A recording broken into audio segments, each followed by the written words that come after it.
Imagine um mundo onde Deus não fala mais. Não sei se todos aqui já assistiram um filme chamado O Livro de Eli. É um ótimo filme, com um ótimo ator. E nesse filme, o que acontece é que um mundo desenvolvido chegou no seu ápice de desenvolvimento e entrou numa grande guerra. E todas as Bíblias desse mundo, exceto uma, foram queimadas. E Deus não falava mais.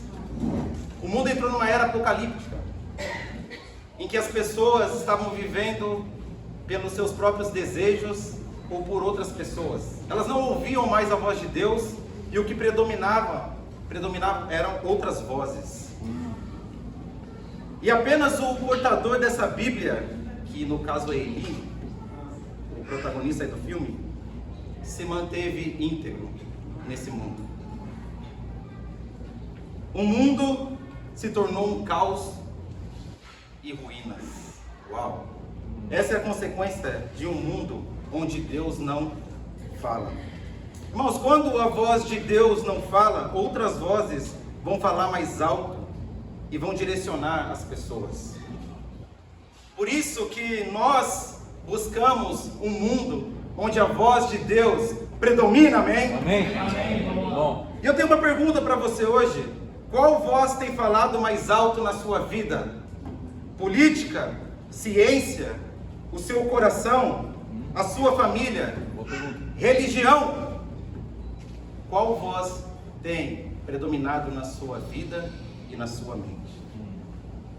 Bom dia a todos, meu nome é Ismael. Bom dia. E eu estou animado de estar aqui com vocês. E para a gente começar essa pregação de fato, eu quero orar com vocês. Vamos orar.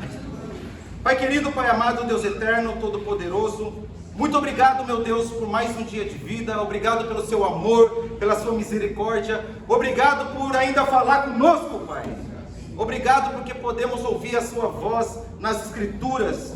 Podemos ser direcionados, Pai, pelos seus comandos, pela sua vontade e não pela vontade do coração humano. Que essa seja uma verdade em nossas vidas, Pai, que possamos estar entregues a essa verdade, Pai. Muito obrigado por tudo. Me usa agora para falar, Pai, das suas Escrituras, por meio do seu Espírito, em nome de Jesus. Amém. Amém. Título da aula de hoje: A Voz de Deus. Muito bom. A Voz de Deus. Irmãos, hoje a gente vai estudar um livro da Bíblia. Vamos lá. Um livro não, um capítulo da Bíblia. Livro seria muita coisa. Vamos lá em Lucas 3. Vamos.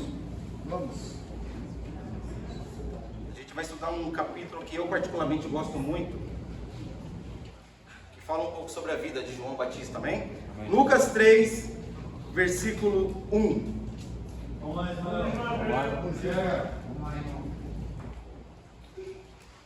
O capítulo começa assim: no 15º ano do reinado de Tibério César, quando Pôncio Pilatos era governador da Judéia, Herodes, tetrarca da Galiléia, seu irmão Filipe, tetrarca da Itureia e Traconites, e Lisânias, tetrarca de Abilene, Anás e Caifás exerciam o sumo sacerdócio.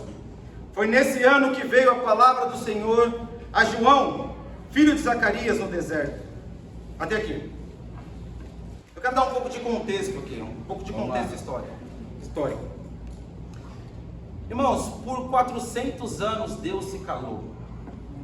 Se você voltar lá no Evangelho de Mateus, lá no primeiro capítulo, você vai ver que antes do Evangelho de Mateus tem uma página em branco na Bíblia.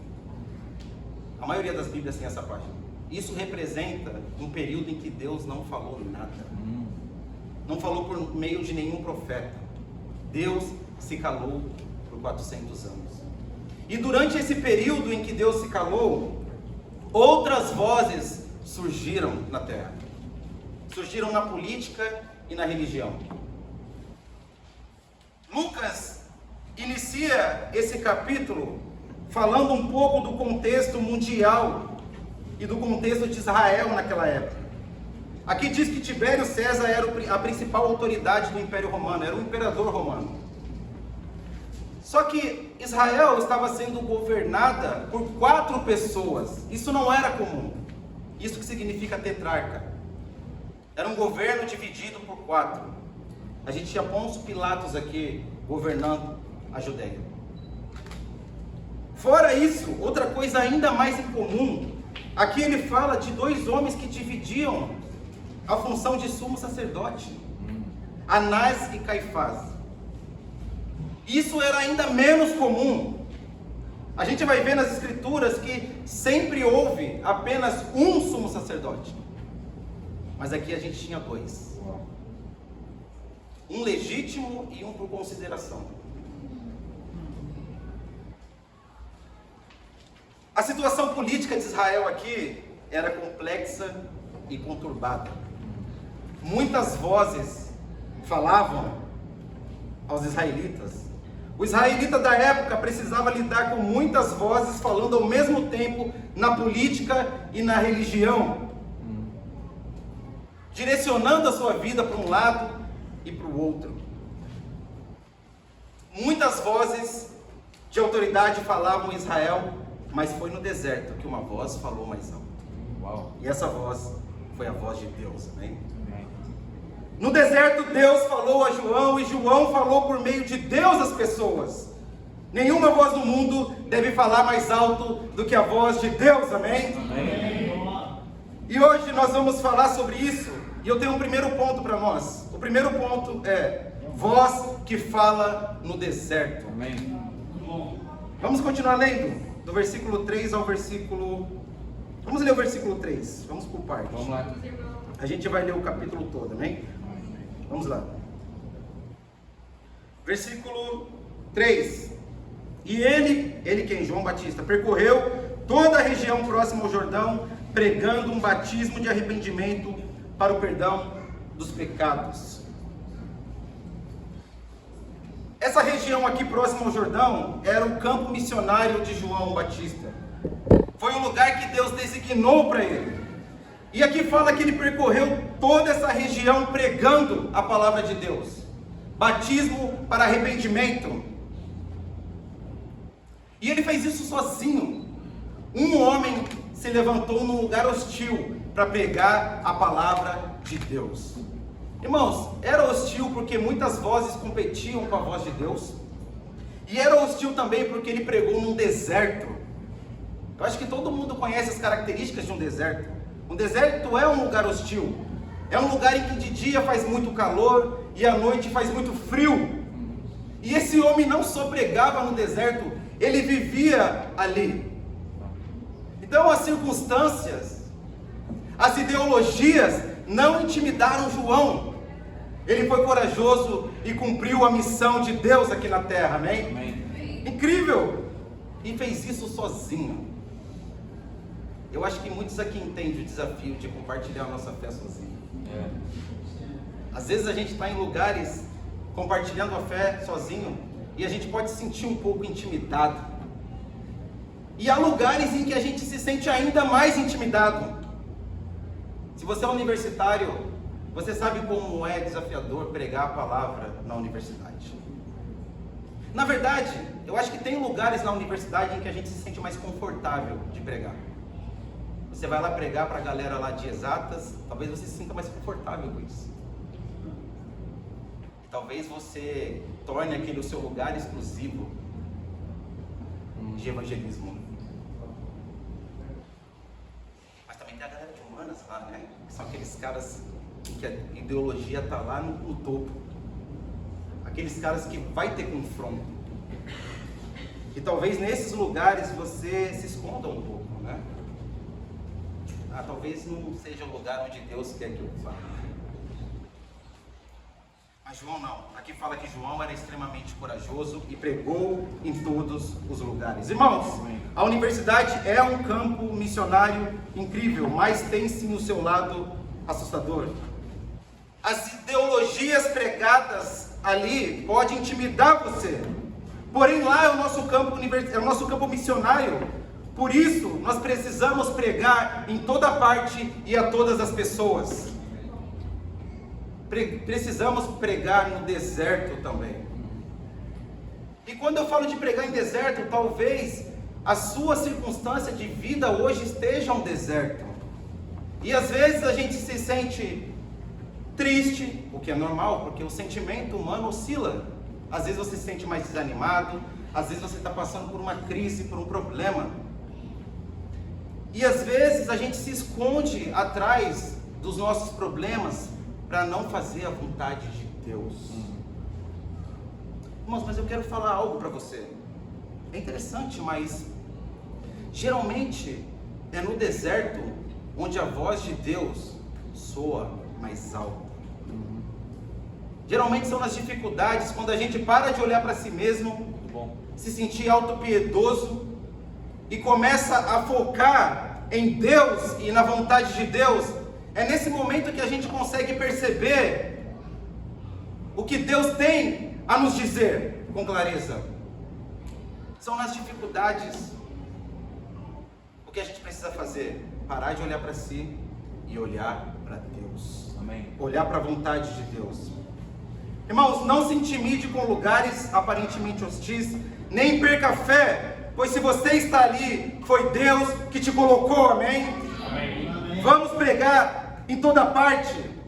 Você é a voz de Deus nos lugares difíceis, em todos os lugares e até nos lugares difíceis.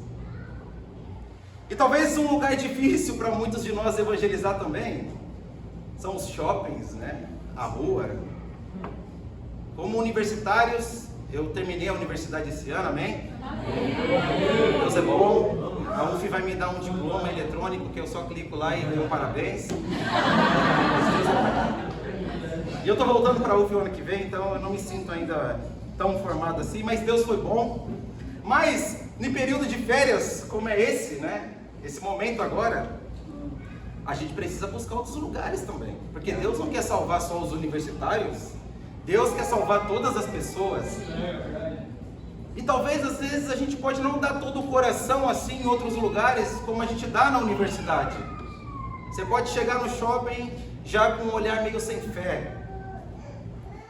Preciso compartilhar com pessoas diferentes agora. Irmãos, mas essa é a nossa missão. É compartilhar com pessoas de todas as nações. Jesus não disse, vão e façam discípulos nas universidades. Jesus disse, vão e façam discípulos em todas as nações. Pessoas de todos os tipos precisam ouvir a palavra de Deus. Então, se a gente precisa agora se reunir em outros lugares, então que nós façamos isso com fé. Amém. Tenha visão espiritual pelos lugares onde Deus te colocou. E é interessante porque lá em Niterói tem um shopping chamado Bem Marketing.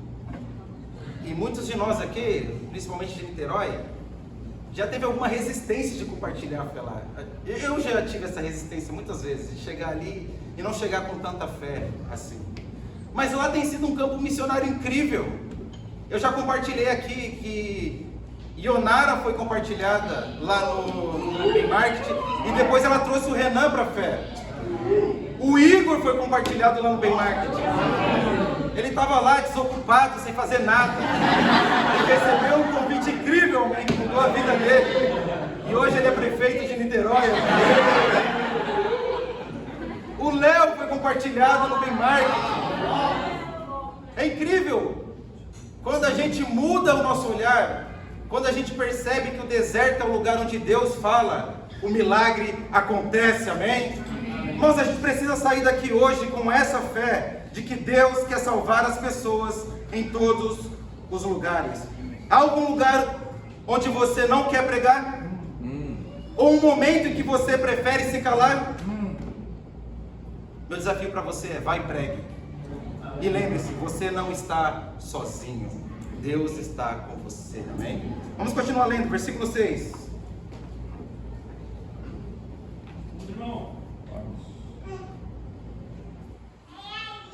Versículo 4, perdão. Versículo 4 diz assim: como está escrito no livro das palavras de Isaías, o profeta: voz do que clama no deserto, preparem o caminho para o Senhor, façam veredas retas para Ele. Todo vale será aterrado e todas as montanhas e colinas niveladas. As estradas tortuosas serão endireitadas e os caminhos acidentados aplanados. E toda a humanidade verá a salvação. Uau! Lucas aqui usa a escritura de Isaías 40, do 3 ao 5, para explicar o papel de João. João era o arauto de Deus, o escolhido para preparar o caminho. Arauto era um oficial do rei encarregado de proclamações, de pronúncias, né, de anúncios, notícias da realeza. Esse era João. Ele foi escolhido para preparar o caminho, para trazer uma mensagem de salvação. A mensagem de que Jesus Cristo estava vindo para a terra. Uau! Poderoso, né? A gente lê isso aqui e pensa: uau, João era um cara incrível, com um papel incrível. Mas eu tenho algo para te dizer. Esse é o seu papel também. E você pode ser tão incrível aos olhos de Deus quanto foi João. Basta você assumir o seu papel de arauto de Deus. Aqui fala que a missão de João era preparar o caminho.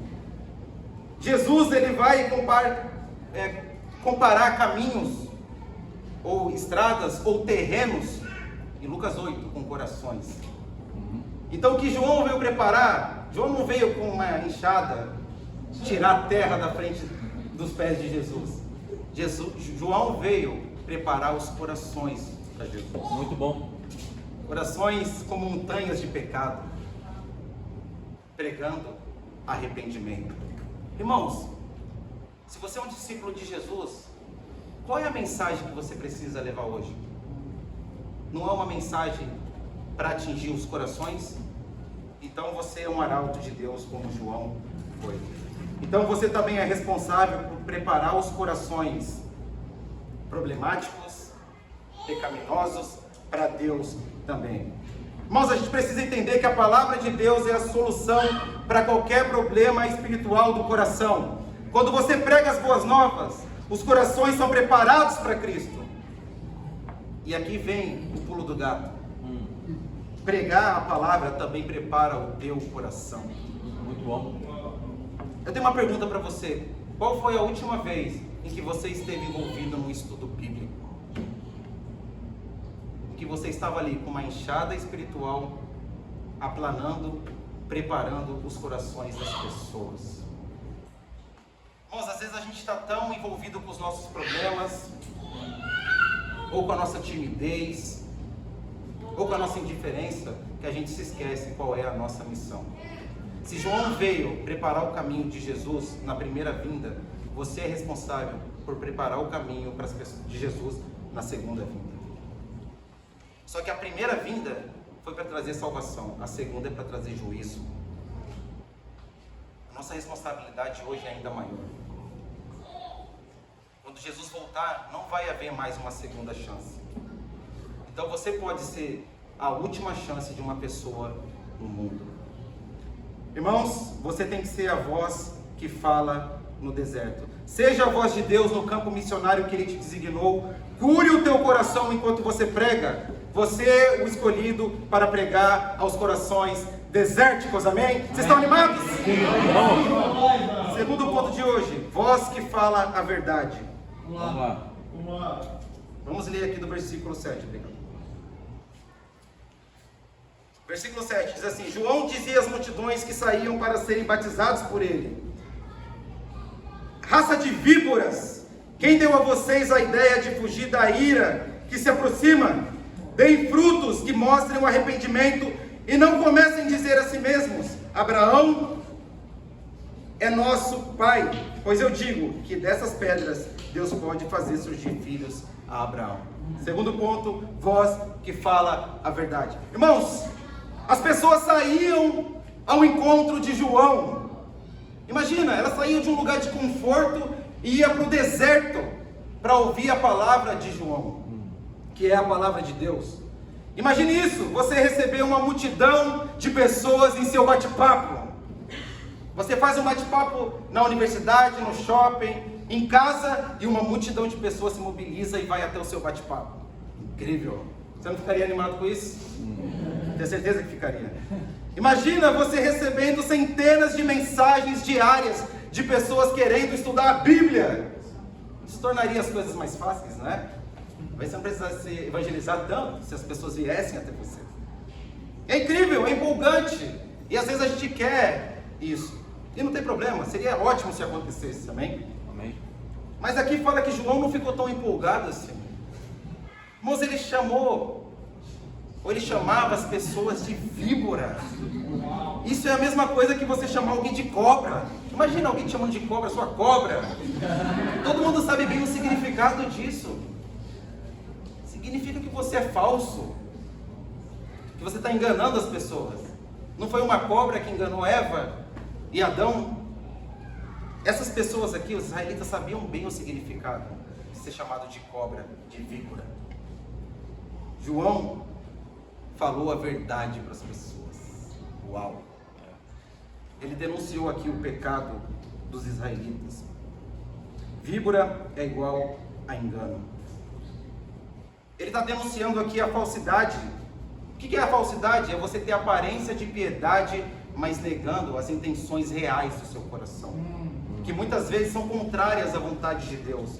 E ele denuncia isso, ele percebeu as motivações erradas das pessoas aqui.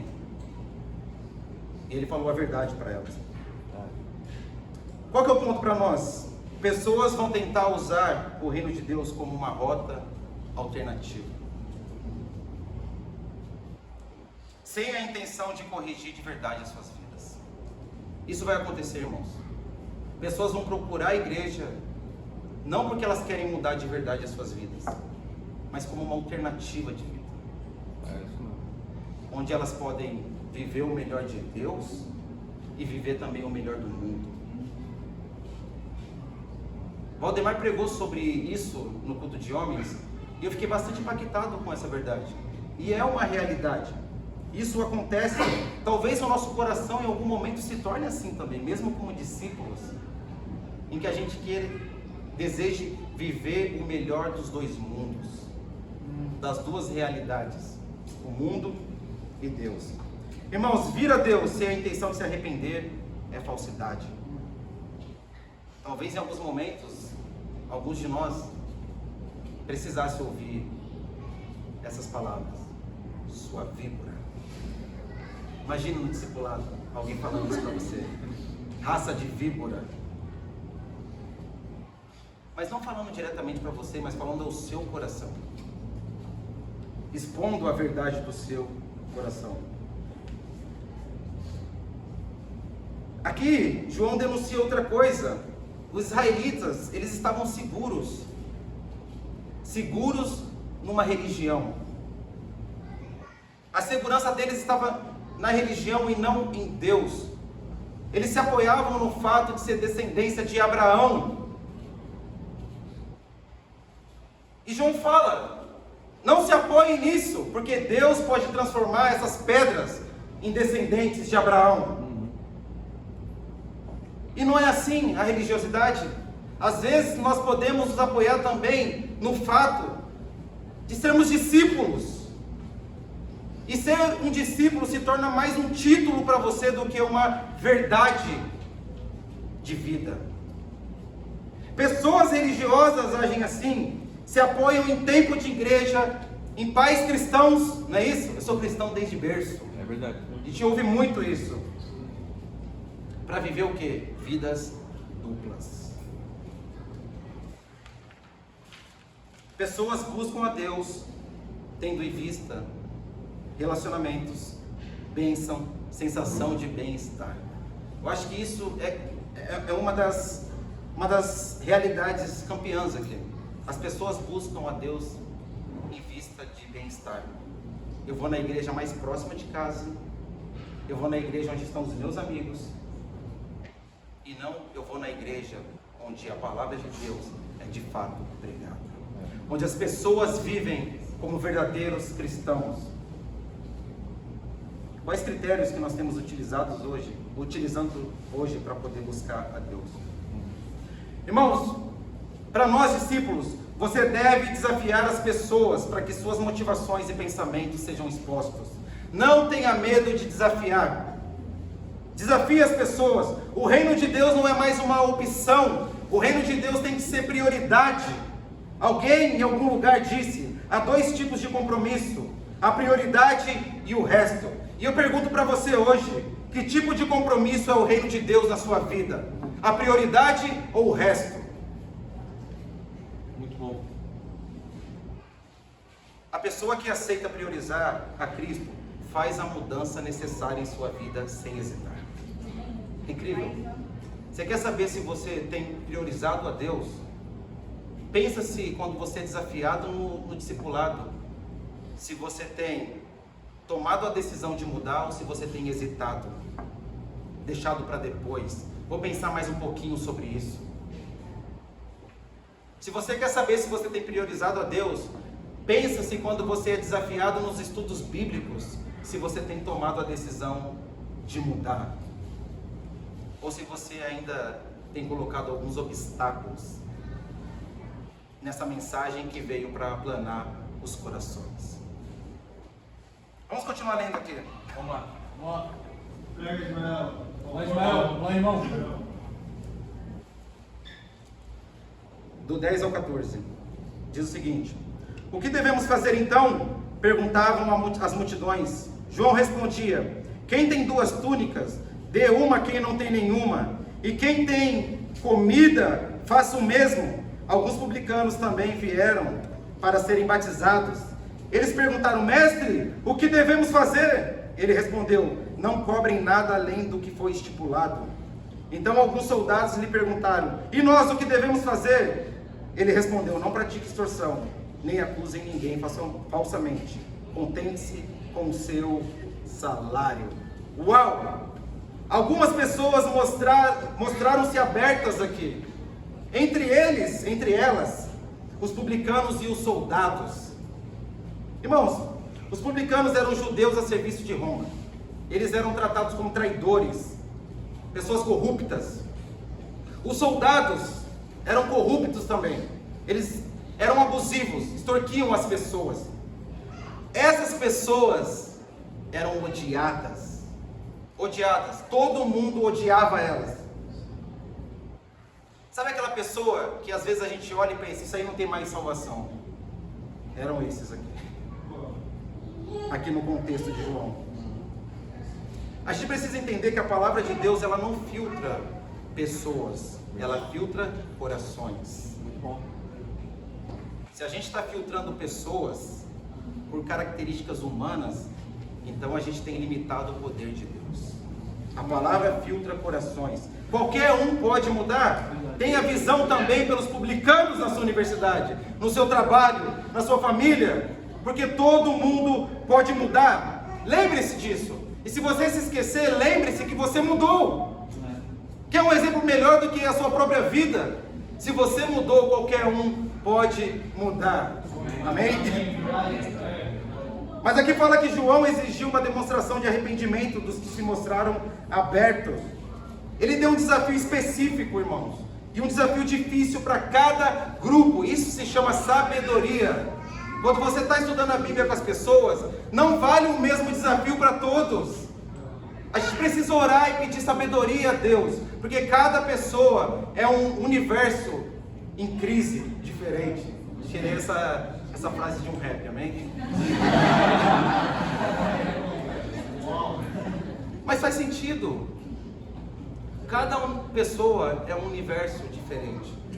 E a gente precisa desafiar cada um de forma específica com a palavra de Deus.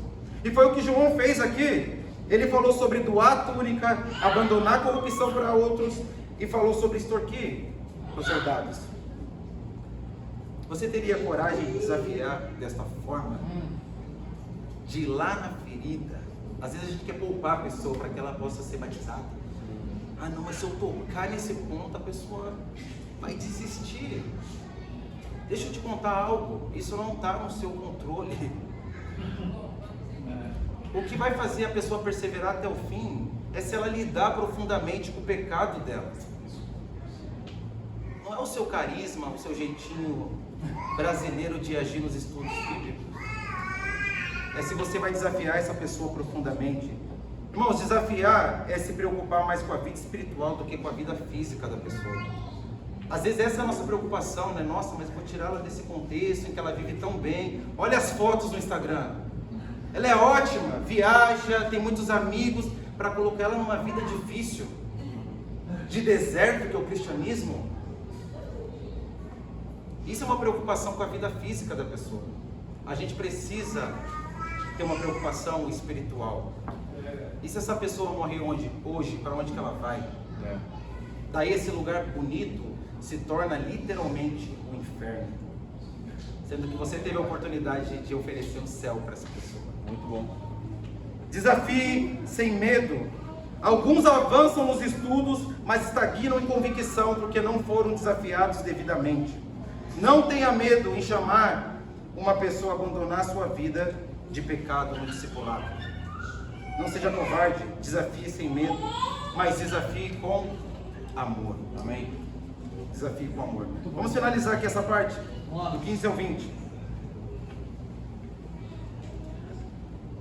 A Bíblia diz, estão comigo? Vamos lá, Ismael.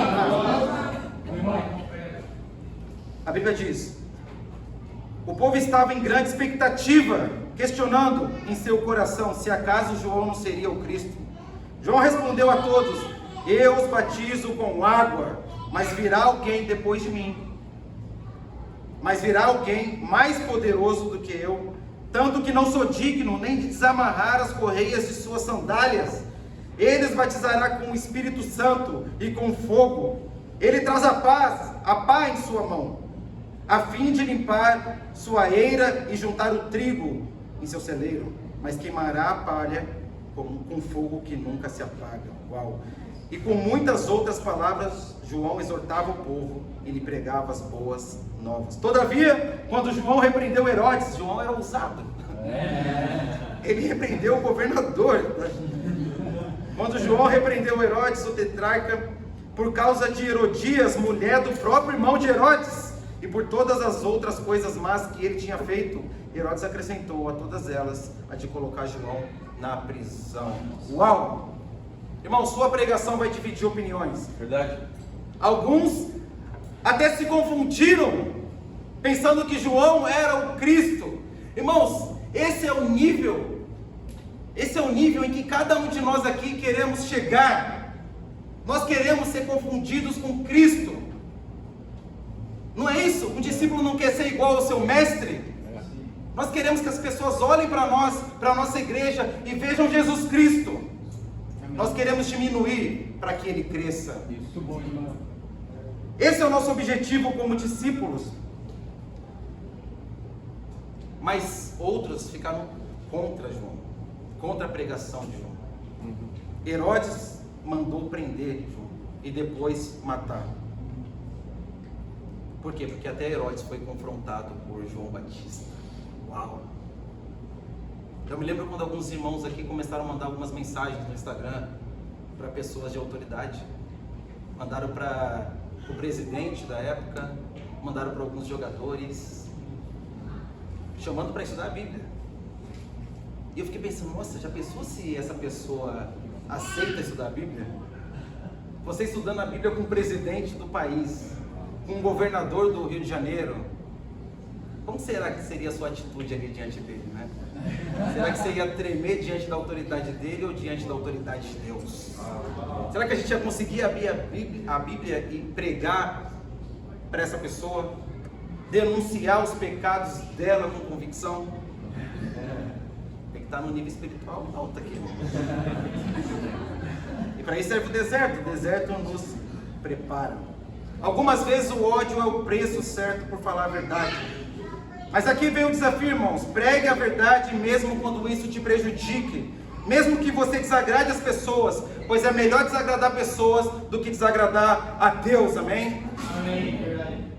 Se a pessoa aceitar o desafio, irmãos, ela estará pronta para o batismo. E aqui eu quero levantar um homem que tem tomado decisões, amém?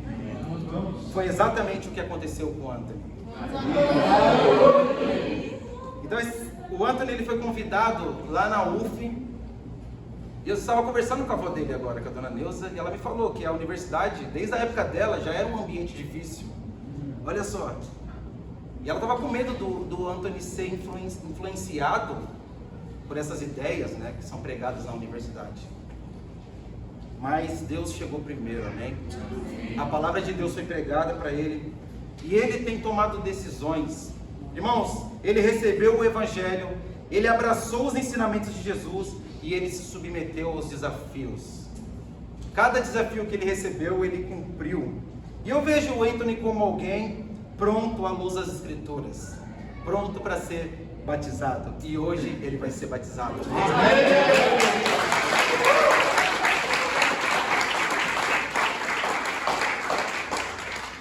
Irmãos, a sua voz deve pregar compromisso total, custe o que custar.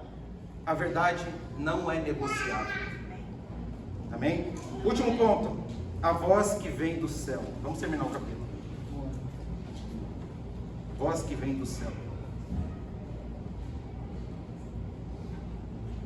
Versículo 21. Diz assim: quando todo o povo estava sendo batizado, também Jesus o foi. Uau, Jesus foi batizado. E enquanto ele estava orando, o céu se abriu. O Espírito Santo desceu sobre ele em forma corpórea, como pomba. Então veio do céu uma voz: tu és meu filho amado, em ti me agrado. Jesus tinha cerca de 30 anos de idade quando começou seu ministério. Ele era considerado filho de José. Se você está triste porque já passou dos 30, Jesus começou o ministério dele aos 30. Fique animado. Essa palavra me traz conforto, amém? Mas irmãos, terceiro ponto, voz que vem do céu. Então aqui fala que o ministério de João Batista foi coroado com um batismo de alguém mais incrível do que ele. Olha só, ele batizou Jesus Cristo. Uau! Irmãos, não há recompensa maior do que batismos. A Bíblia diz que quando uma pessoa é salva, há festas nos céus. Não há nenhuma recompensa maior do que isso. E eu quero te dar uma palavra de ânimo. Você pode batizar o próximo líder da missão na sua cidade. Uma pessoa mais incrível do que você. E esse é o nosso alvo, né? O nosso alvo é levantar discípulos que vão fazer discípulos em todos os lugares. Jesus foi batizado para cumprir as Escrituras e ilustrar o significado do batismo. É no batismo que uma pessoa se torna filho de Deus. É no batismo. É depois que ela passar pelo plano de salvação. Muitos se declaram filhos de Deus, mas é no batismo que recebemos esse reconhecimento dos céus. Um discípulo batizado é um cidadão dos céus. Irmãos, você não é mais cidadão desse mundo. Se você foi batizado, você agora é um cidadão dos céus. Te anima saber que a sua cidadania é celeste? Incrível, a gente não precisa viver para essa vida, irmãos. A gente não precisa correr atrás dos valores dessa vida, porque a nossa cidadania é celeste. Se você quer investir de verdade, invista nos céus. Acumule tesouro, onde esse tesouro ele não vai se perder. Ele vai durar pela eternidade. Amém. Irmãos, hoje como discípulo, a voz que fala do céu te chama de filho amado. É o que diz aqui, né? O Anthony hoje, quando ele sair das águas, nos céus, o Deus poderoso reconhecerá como filho amado. Irmãos, em conclusão, não precisa ler tudo, mas olha um detalhe, versículo 23. Aqui fala que Jesus, ele era considerado filho de José. E depois Lucas cita uma genealogia extensa sobre Jesus. Essa genealogia começa em Jesus e vamos ver onde que ela termina aqui. Eu não vou ler tudo porque senão a gente vai ficar aqui muito tempo lendo muitos nomes. Mas vamos lá para o versículo 38. Olha o que diz aqui. Então ela começa em Jesus e ela termina lá no 38 em quem? Deus. Uau! Lucas apresenta uma genealogia contendo Deus e homens na mesma família. Irmãos, essa é a evidência de que Deus quer se relacionar com a humanidade. A genealogia inicia em Jesus e termina em Deus, ou vice-versa, né? Porque Jesus é Deus.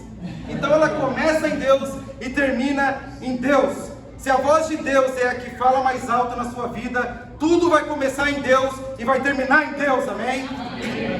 Se você irmãos, você é discípulo de Jesus, você não é só mais uma voz, Você é a voz por meio de quem Deus quer falar. E para Deus seja a glória. Amém.